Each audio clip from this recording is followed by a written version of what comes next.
Hello दोस्तों, आज मैं आपको शिक्षाप्रद कहानियाँ श्रृंखला की कहानी नंबर 11 सुनाने जा रही हूँ, जिसका शीर्षक है अहंकारी राजा।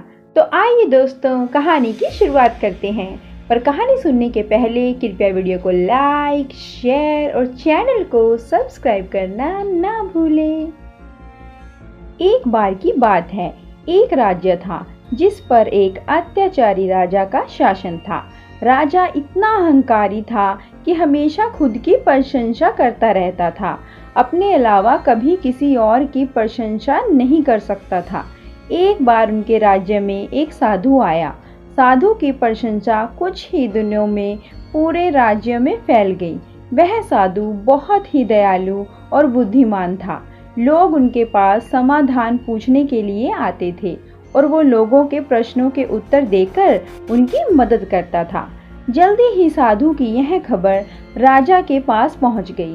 राजा ने उनसे ईर्ष्या की और राज्य में लोगों के बीच उसे बदनाम करने का फैसला किया। राजा ने एक योजना के बारे में सोचा। फिर राजा ने साधु को महल में आमंत्रित करने के लिए अपने रक्षकों को भेजा। साधु ने राजा का निमंत्रण स्वीकार कर लिया। निर्धारित दिन पर साधु मुस्कुराते हुए महल में आए। राजा ने साधु का स्वागत किया। फिर राजा ने साधु से कहा, हमने आपकी बुद्धि के बारे में लोगों से बहुत सुना है और इसलिए आज हम खुद सबके सामने देखना चाहते हैं। राजा ने कहा, मैं तुमसे कुछ सवाल पूछूंगा। जवाब में साधु ने मुस्कुराते हुए अपना सर हिलाया। राजा के हाथ में काले कपड़े की एक थैली थी। फिर राजा ने साधु से सवाल किया, बताओ मेरे हाथ में क्या है। साधु ने उत्तर दिया, महाराज, आप उस थैली के अंदर एक पक्षी को पकड़े हुए हैं।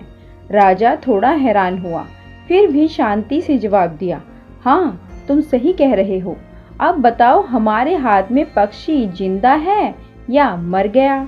यदि आप एक बुद्धिमान व्यक्ति हैं तो आप हमारे सवालों का उत्तर देने में सक्षम होंगे। राजा ने टिप्पणी की। राजा ने अपने मन ही मन में एक योजना बनाई। अगर साधु कहता है कि पक्षी जीवित है तो वह पक्षी की गर्दन दबाकर उसे मार देगा और सभी लोगों को यह एक मरा हुआ पक्षी दिखाएगा।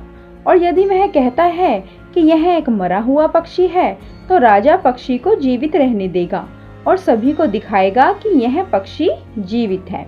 राजा ने सोचा कि वह साधु चाहे जो भी उत्तर देगा, यह राजा के लिए एक जीत की स्थिति होगी। साधु ने उत्तर दिया, ठीक है, यह आपके हाथ में है। आप खुद तय कर सकते हैं यह जीवित है या मृत। शिक्षा। इस तरह हम अपने जीवन को जो पथ देते हैं वह हमारे अपने हाथों में है।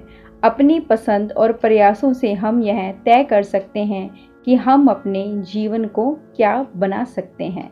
दोस्तों, अगर कहानी अच्छी लगी हो तो कृपया वीडियो को लाइक, शेयर और चैनल को सब्सक्राइब करना ना भूलें। धन्यवाद।